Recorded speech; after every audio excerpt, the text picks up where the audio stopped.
Porte-parole de l'opposition officielle et député de Gouin. Merci, Monsieur le Président. Il me fait plaisir aujourd'hui d'intervenir à l'occasion des consultations particulières sur le projet de loi 51. Il est important de faire un rappel historique afin de bien comprendre les raisons pour lesquelles nous sommes réunis aujourd'hui en commission parlementaire. Le 18 décembre 2003, le gouvernement libéral a fait adopter sous bâillon la loi 8 qui interdisait aux responsables de services de garde en milieu familial de se syndiquer. Notre formation politique s'est vivement opposée à l'adoption de cette loi. Cette loi a privé des milliers de femmes qui s'occupent de nos enfants de leur droit de se syndiquer ainsi que de l'accès à des protections sociales des lois du monde du travail. Les centrales syndicales ont contesté la validité des lois 7 et 8 en cours. Le 31 octobre 2008, la juge Danielle Grenier a accueilli favorablement ces contestations.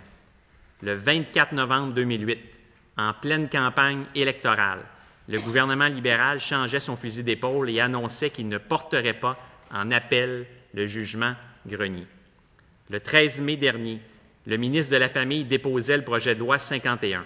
Après plusieurs années de lutte et d'acharnement, les travailleuses en service de garde en milieu familial obtiennent enfin un droit d'association, de négociation et l'accès à certaines lois sociales. Notre formation politique est favorable à l'amélioration des conditions de travail de ces travailleuses et nous croyons que c'est pleinement mérité. À première vue, donc, Monsieur le Président, ce projet de loi devait être une bonne nouvelle pour ces travailleuses. Le problème, Monsieur le Président, est que le gouvernement libéral veut profiter de cette modification législative pour couper le lien entre les CPE et les bureaux coordonnateurs de la garde en milieu familial mis en place par son gouvernement il y a moins de 3 ans. Le syndrome de la structurite aiguë du ministre va entraîner la création de 165 nouveaux conseils d'administration. Il va coûter 12 millions de plus par année aux contribuables sans aucune augmentation de services pour les parents. Et vous savez, 12 millions, c'est 1200 nouvelles places pour les parents. La création de ces nouvelles structures sont inutiles et visent une fois de plus à déstabiliser le réseau des CPE.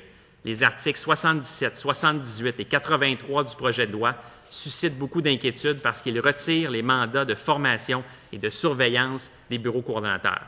En plus, les places attribuées le seraient désormais en fonction des RSG et non plus en fonction des besoins des parents. Cela est troublant. Monsieur le Président, au Salon Bleu, j'ai eu l'occasion de demander au ministre de la Famille si son gouvernement s'était engagé lors de la dernière campagne électorale à maintenir le lien entre les bureaux coordonnateurs et les centres de la petite enfance suite au jugement Grenier.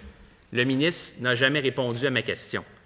On comprend mieux pourquoi aujourd'hui, puisqu'on apprend dans la presse de ce matin que l'ex-ministre de la Famille et député de Fabre a signé une lettre le 4 décembre dernier, en pleine campagne électorale, où elle s'engage auprès de l'Association québécoise des centres de la petite enfance, et je cite, « à ce que la refonte de la loi et des règlements préservera la responsabilité et la structure des CPE bureaux coordonnateurs en regard de la garde en milieu familial. » Et que fait le nouveau ministre dans la loi 51?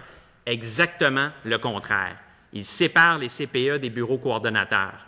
Nous demandons au ministre de tenir parole et respecter l'engagement pris auprès de l'AQCPE. Pour expliquer sa décision, son attaché de presse a dit ce matin qu'une lettre signée par une ministre libérale, ça vaut rien, ce n'est pas un engagement.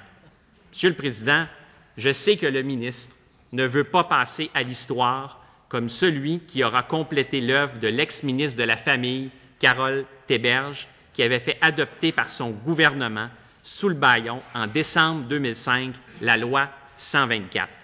En terminant, je rappelle que c'est notre formation politique qui est à l'origine de la création du magnifique réseau des centres de la petite enfance et des services de garde en 1997. L'effet de cette politique innovatrice et audacieuse est extraordinaire pour nos enfants et les familles du Québec. Nous croyons à une approche intégrée des services de garde éducatifs, à des places de qualité et à un développement fait pour répondre aux besoins des parents et des enfants. Nous ne comprenons pas la volonté de ce gouvernement de vouloir nous ramener plus de 15 ans en arrière avec les articles 77, 78 et 83 de son projet de loi. Par ailleurs, je rappelle que nous croyons aussi qu'il faut mieux reconnaître le travail des responsables de services de garde en milieu familial auprès des tout-petits. Tout au long de l'étude de ce projet de loi, nous resterons fidèles à ces valeurs et principes, et c'est ce qui nous guidera tout au long de nos travaux. Merci.